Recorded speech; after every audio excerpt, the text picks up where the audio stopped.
Going to start to see it. I'm telling you, it's an economic message.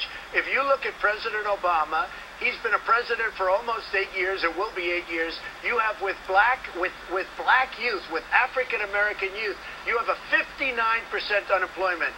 With people of prime age, it's much higher. But how are you going to get jobs for them? Many of them are ill-educated and have tattoos on their foreheads. And then, you know, how are you going to? And I hate to be generalized about it, but it's true. If you look at all the educational statistics, how are you going to give jobs to people who aren't qualified for jobs?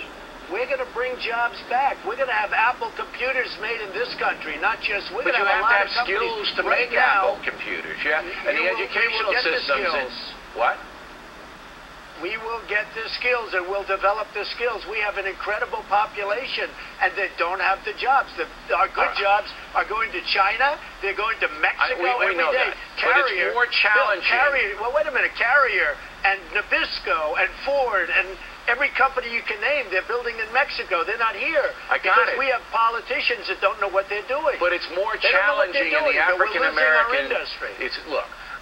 When we drive up to Yankee Stadium, we go through Harlem, all right? It's more challenging for a poor child in Harlem without parental guidance in a school that's fallen apart than it is for some white kid out in Garden City, all right? And you say you can bring jobs back, but how, you know, if the kid isn't qualified to do the job and can't do the work, I mean, you got to get into the infrastructure of the African-American community. You have any plan to do that?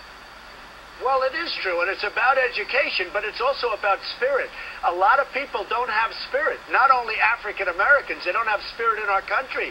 I mean, I can tell you plenty of white people that go to college, they borrow a lot of money, they get out, they can't get a job. The single biggest question I get are from young kids that are in colleges, because I see them all over, and they want to talk to me, and I say, what is it? And I say, before you even talk, I'll tell you, you borrowed up to the hilt, and now you've graduated, you've done well in college, you can't get a job.